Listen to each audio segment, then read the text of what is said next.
vamos a hablar del Panteón de Belén. Este panteón se encuentra en la ciudad de Guadalajara, Jalisco, en México. Este panteón se hizo por allá del siglo XIX. Bueno, la historia del panteón empieza en 1771, cuando llega el obispo Fray Antonio Alcalde. Obviamente, pues este obispo traía un pensamiento innovador, ¿verdad? Obviamente, pues lo que quería Fray Antonio, perdón, era mejorar las condiciones de vida de los habitantes, sobre todo de las personas pues, más pobres. Tanto fue a lo mejor su fascinación de querer aliviar a la gente pobre, que se puso a conseguir fondos, conseguir terreno, prácticamente hizo el proyecto él solito para realizar en ese entonces lo que se llamaba el Hospital Real de San Miguel de Belén, que ahora es conocido como Hospital Civil en la ciudad de Guadalajara. El terreno que Fray Antonio consiguió, pues prácticamente eran 9 hectáreas. 3 eran para el hospital, 3 para viviendas, huertas, corrales, donde estaban prácticamente otros frailes, ¿verdad?, que ayudaban y servían en el hospital. Y las últimas 3 eran para un campo santo, que se le llama, para las personas que se morían en el hospital civil. En 1793 se inauguró el hospital, pero pues en 1977, cuatro años después, ahí en Guadalajara a haber una epidemia de viruela, por lo cual fue cuando se usó este terreno del campo santo y se abrió una fosa común. Pues como la gente pobre pues no tenía dónde enterrar, se abrió una fosa común en ese campo santo. Pasó el tiempo, pero 1833 de nuevo se sufre otra epidemia, pero ahora la epidemia que se sufre en la ciudad de Guadalajara es de cólera morbus, lo cual pues obviamente llevó a la necesidad de volver a abrir una segunda fosa. Hubo demasiados más muertos que con la viruela. El gobierno, el hospital o quien estaba encargado de la fosa común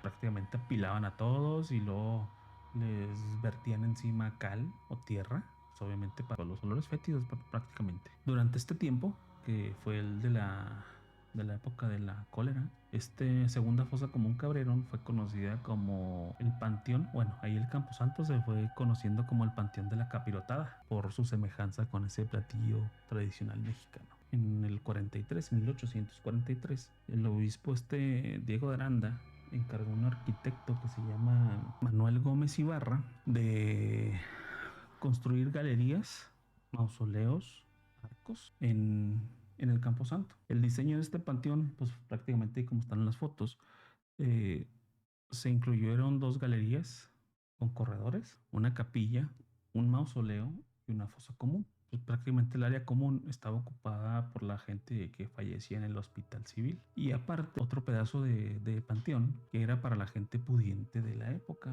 pues prácticamente toda la gente de lana. Entonces, empieza la construcción en el 1843 y en 1848 queda formalmente inaugurado el Panteón de Belén. La primera tumba que estuvo ahí es de abril de 1849. A pesar de todo lo que se pasó y de las funcionalidades que a fin de cuentas pues, sirvieron en su momento con las epidemias, este camposanto fue cerrado en 1896. Esto pues, por el Consejo de Salubridad. Prácticamente duró 50 años nada más en funcionamiento este panteón, o sea, prácticamente no fue nada. Ahorita este panteón funge como museo, pues han dado muchas leyendas, son de las más conocidas y las más interesantes y escalofriantes que vamos a conocer el día de hoy. Empecemos con la primera leyenda de este panteón.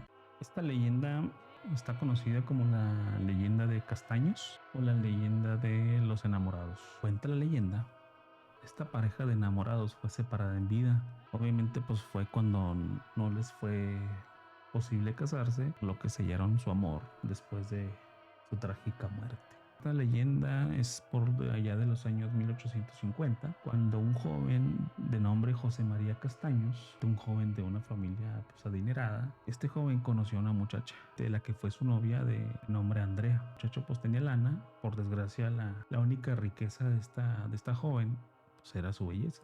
Decían que estaba muy bonita. Se conocieron, se enamoraron y pues estaban tan enamorados uno del otro que solo podían pensar pues, en casarse y pasar el resto de su vida juntos. Para mala suerte de la pareja, la madre del joven, de José, no soportaba pues, esa idea de integrar a una mujer pues, de clase humilde como era Andrea a la familia de este joven José. Tanto fue el desprecio de la mamá del muchacho, que incluso fue con los papás de Andrea a sobornarlos y decirles, sabes que aquí te van ciertas tantas monedas de oro, pero pues dile a tu hija que pues corte con mi hijo, ¿va? Tengo lana y ustedes pues son clase humilde y como que en ese entonces las familias como que los de lana se conseguían a los de lana. Incluso creo que hasta se amarraban desde mucho antes, desde que los hijos estaban más chicos. Pues la mamá hacía todo hasta lo imposible porque su hijo no anduviera con alguien de clase humilde. Pues obviamente eso pues generó mucha intriga entre las familias y tuvieron mucho coraje, ¿no? Los papás obviamente pues no aceptaron el dinero de esta persona.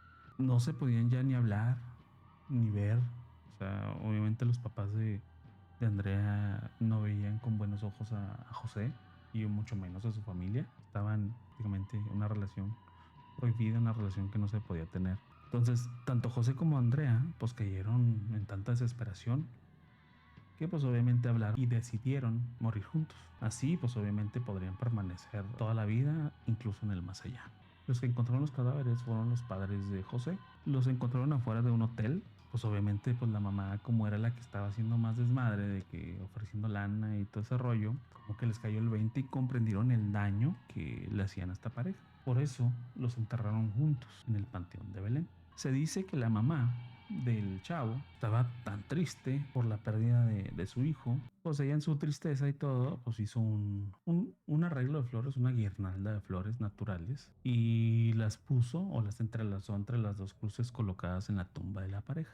Se cuenta que la corona de guirnaldas naturales que había hecho la señora, en cuanto la puso, se convirtió en piedra, hecho que la madre dio por o consideró como el perdón de la pareja. Pues ahí como se ve en las fotos, ahí tenemos la tumba de esta leyenda, la leyenda de los enamorados. La segunda leyenda de la que vamos a hablar, que es la tumba de Nachito, así se la conoce, o el niño que le temía la oscuridad.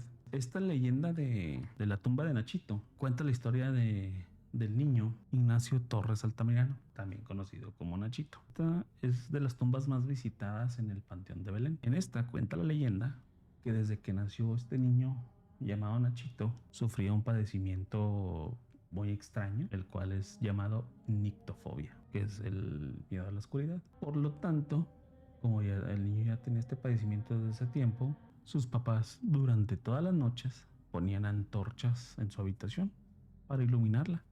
Incluso dejaban las ventanas abiertas para que entrara la luz de la luna y poder dormir en paz. Pero una noche, el 24 de mayo del 1882, hubo una tormenta muy fuerte. Entonces entró una corriente de aire, abrió la ventana y apagó las antorchas de Nachito, de las que se encontraban en su habitación. Entonces, obviamente, pues, el terror de Nachito se levantó y vio todo oscuro.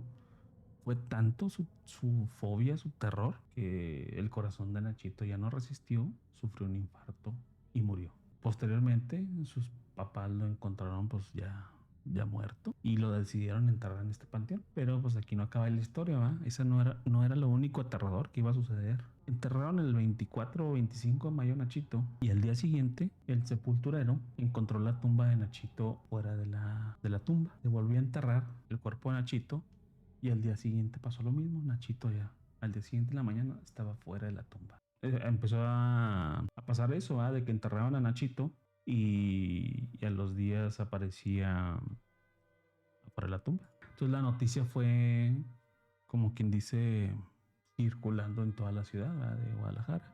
Y pues mucha gente empezaba a decir que tenía el mal del diablo o que la tierra no lo quería y por eso la tierra misma lo escupía. Pero lo más extraño era que duró 10 días haciendo eso, Nachito. Lo enterraban y amanecía fuera de la tumba. Y así durante 10 días hasta que los padres, pues obviamente los padres con un dolor inmenso por su hijo y pensando en lo que seguía sufriendo Nachito aún después de su muerte, pensaron y decidieron sacar el ataúd de la tierra y construir como quien dice una tumba encima pues, del cacho de tierra.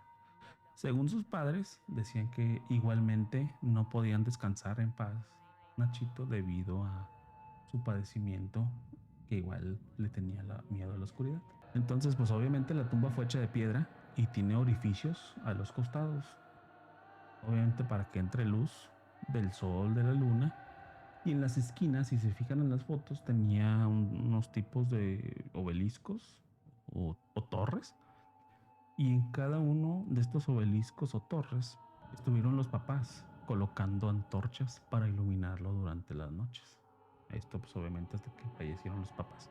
Según cuenta la leyenda, que cuando alguien va a visitar la tumba de Nachito, obviamente se tiene que dejar algún regalo al espíritu de ese niño, para que el espíritu de Nachito te proteja. Otras o mucha gente dice que si no lo haces, si no haces esto de que le pasas, lo saludas y no le dejas un regalo, te acompaña a tu casa y te empieza a hacer pues, unas bromas de mal gusto. Muchas de estas personas que van, si se fijan en la foto, pues van con juguetes, con dulces, con flores, con pelotas, con prácticamente todo. Al día de hoy aún se sigue hablando de aquel niño que le tenía miedo a la oscuridad y consternó pues, a todo un país. Esta noticia de Nachito saliendo de la tumba fue una noticia prácticamente nacional.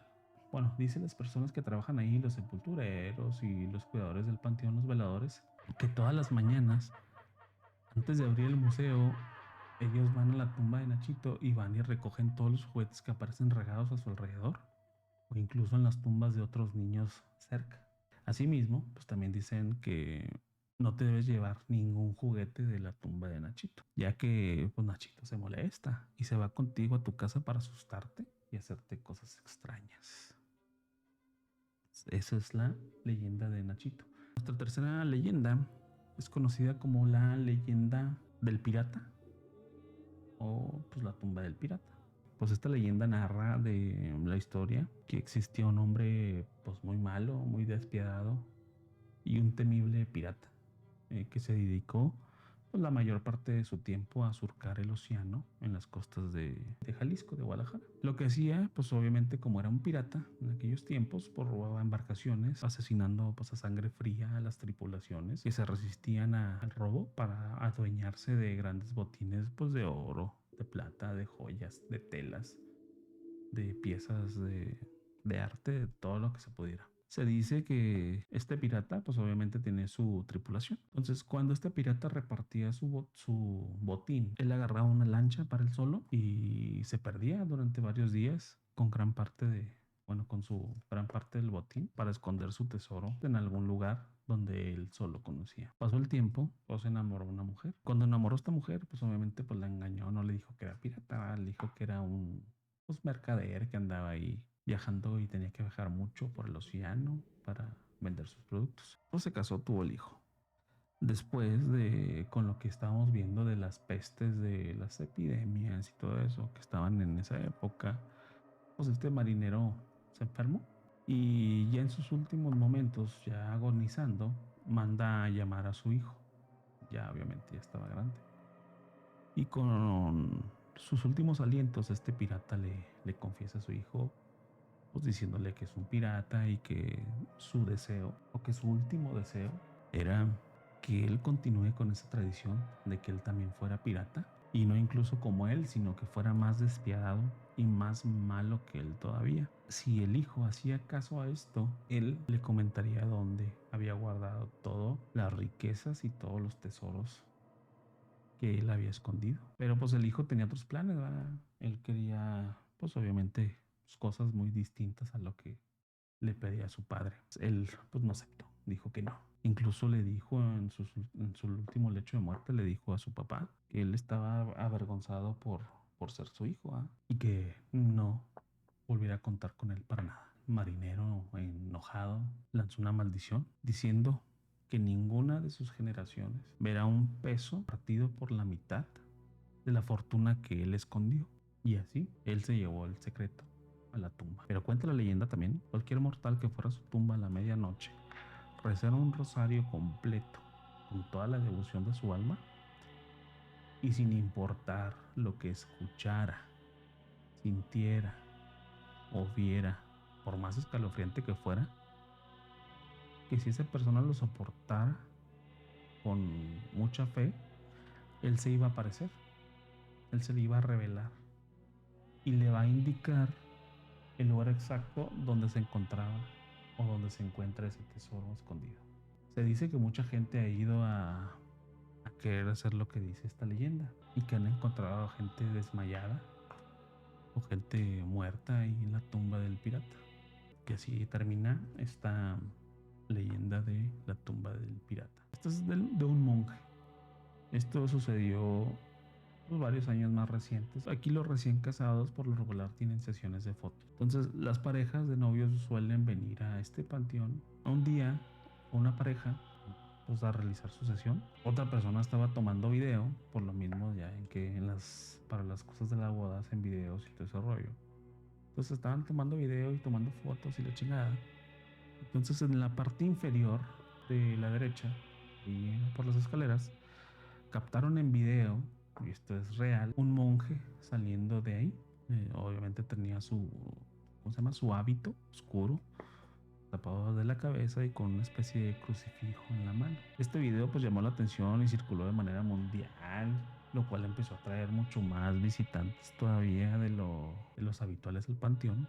Escuchando a los guías del panteón, dicen que era como de los tipos frailes que estaban en aquellos tiempos a inicios de lo que se hizo el Camposanto. Pues posiblemente puede ser un alma que se quedó atrapado ahí. ¿Hay video? Claro que hay video, babu. Aquí tenemos el video. Por ejemplo, aquí está la foto donde está el mausoleo, donde se toman las fotos, donde está la pareja esta. Y acá se ve el monje, pero el video, ¿dónde estaba? Aquí lo tenemos.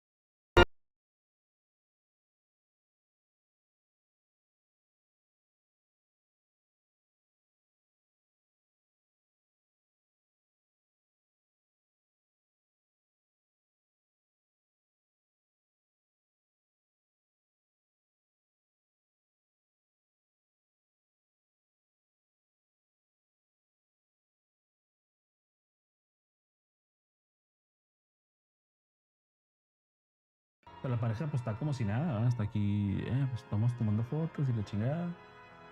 Y ándele, que atrás sale el monje con el crucifijo que les decía ahorita.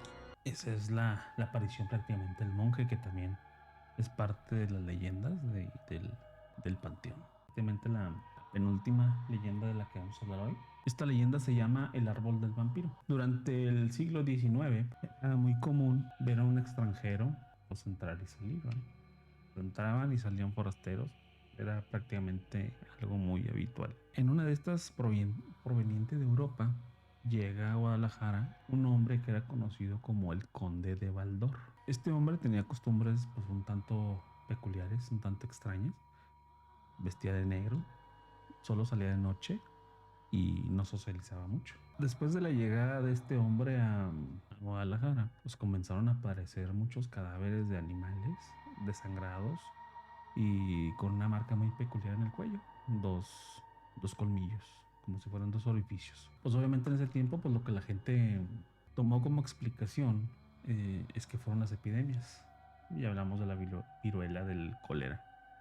Entonces, pues obviamente estaban haciendo estragos en la comunidad, pues dijeron, ¿sabes qué? Pues estos güeyes están muriendo por la viruela, por el cólera. O decían, pues algún animal salvaje estaba atacando al ganado.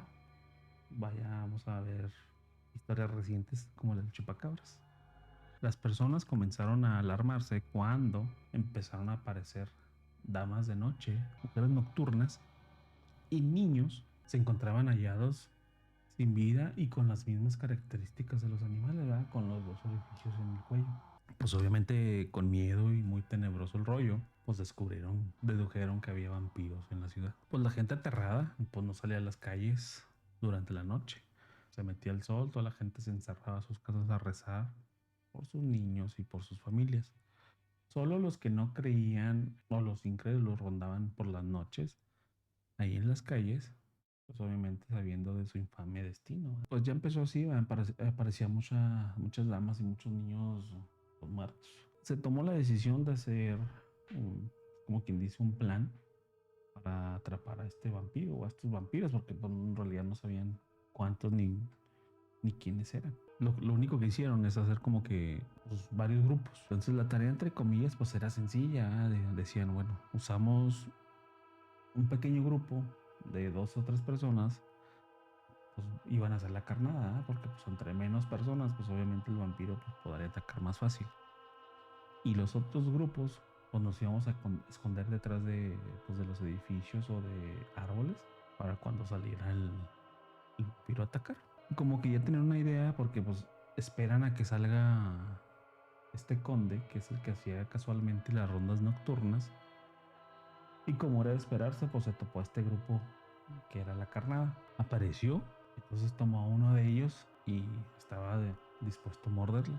Eso es lo que cuenta la leyenda. Entonces los demás salieron, lo atraparon con una tipo red. Y como ya se conocía o ya se escuchaba que la única manera de matar a un vampiro era con una estaca clavada en el corazón, uno de estos grupos cortó de un tronco de un árbol un pedazo y empezó a afilarlo, a hacerlo como estaca. Se dice que tanto era el enojo de los habitantes de la comunidad por las muertes que la estaca que hicieron no solo le atravesó el corazón, sino le atravesó todo el cuerpo completo.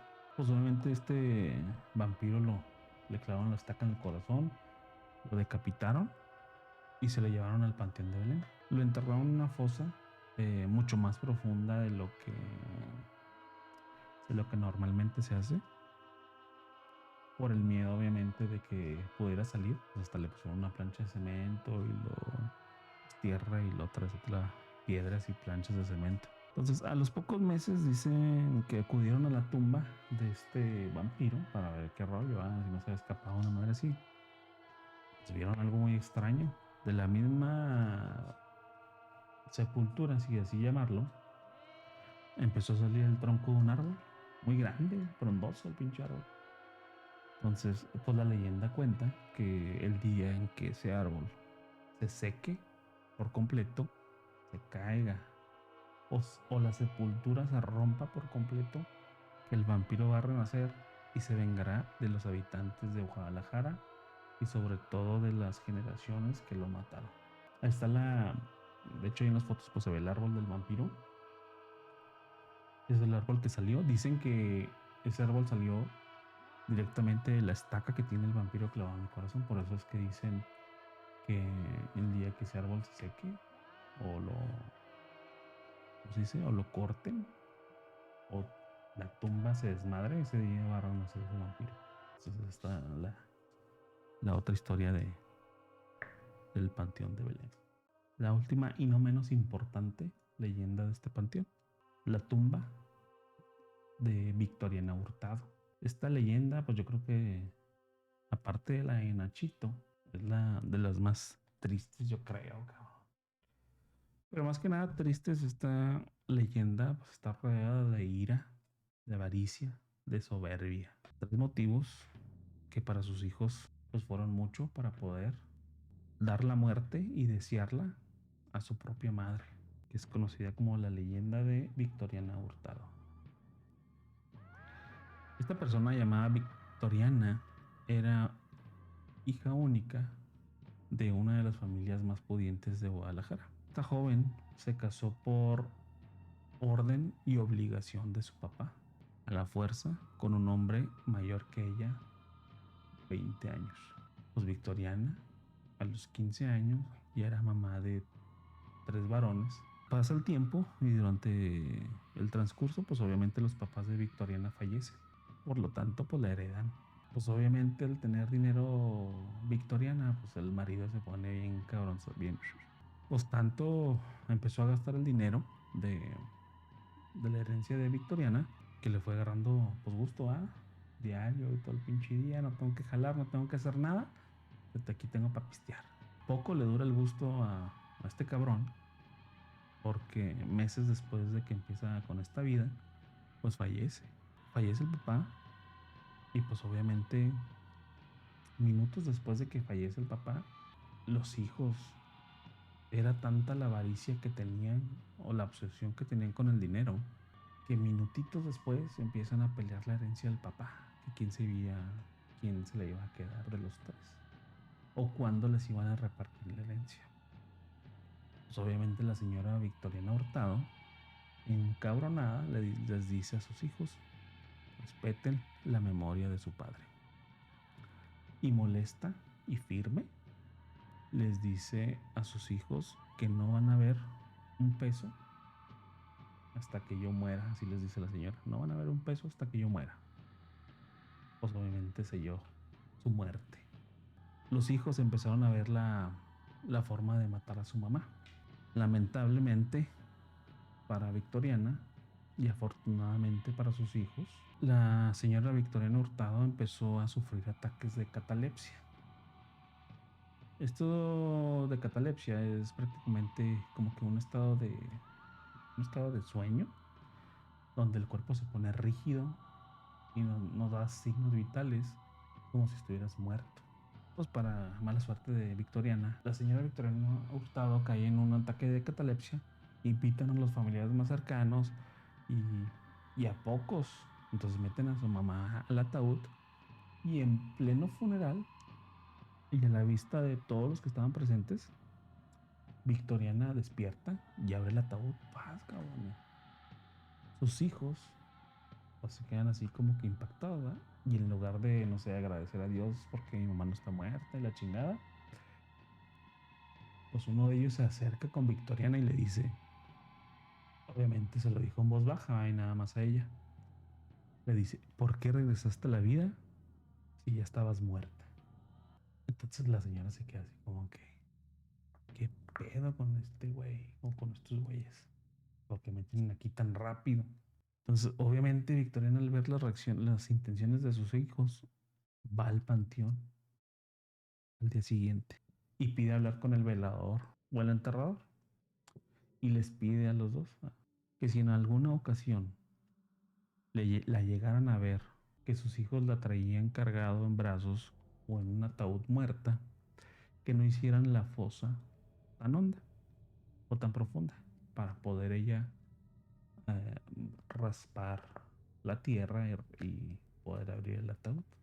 Entonces esta Victoriana les dijo al enterrador: es que el día que me traigan muerta, no hagas la fosa tan profunda, para poder yo abrir el ataúd y poder salir otra vez. Pues al paso de los días, pasan días y Victoriana pues sufre otro infarto. Bueno, perdón. Victoriana sufre otro ataque de catalepsia. Pero esta vez sus hijos ojetes no le avisan a nadie. Ellos mismos van al panteón y ellos mismos la entierran. Entonces obviamente en el rondín que hace el velador, pues ve que hay alguien ocupando la fosa de esta familia de Victoriano Hurtado. Entonces, obviamente inmediatamente acude desesperado. Pero al llegar a la tumba, pues se encuentra con una desgracia. De la tierra se dice que salió una mano que sostenía un pergamino. Ese pergamino decía: quiero que mi fortuna se entregue a las familias más pobres de Guadalajara. Sí, desheredo totalmente a mis hijos. Y que al final del pergamino pide que en el monumento o en la tumba que se plasme en su memoria se grabe su última imagen de vida, que es obviamente la mano sujetando el pergamino. Pues está en la historia de la señora Victoriana Hurtado. Son leyendas míticas y escalofriantes del panteón, yo creo que más emblemático de México, el Panteón de Belén. Entonces, si les gusta, pues ahí está mi canal de YouTube, suscríbanse, sigan viendo los demás videos que tenemos de las semanas pasadas que hemos estado hablando, ¿verdad? Entonces, pues igual denles una pasadita y no te olvides de seguirme en twitch.tv/el güey común, que es donde jugamos, platicamos y seguimos conociendo estas fascinantes y aterradoras historias. Nos vemos en la próxima.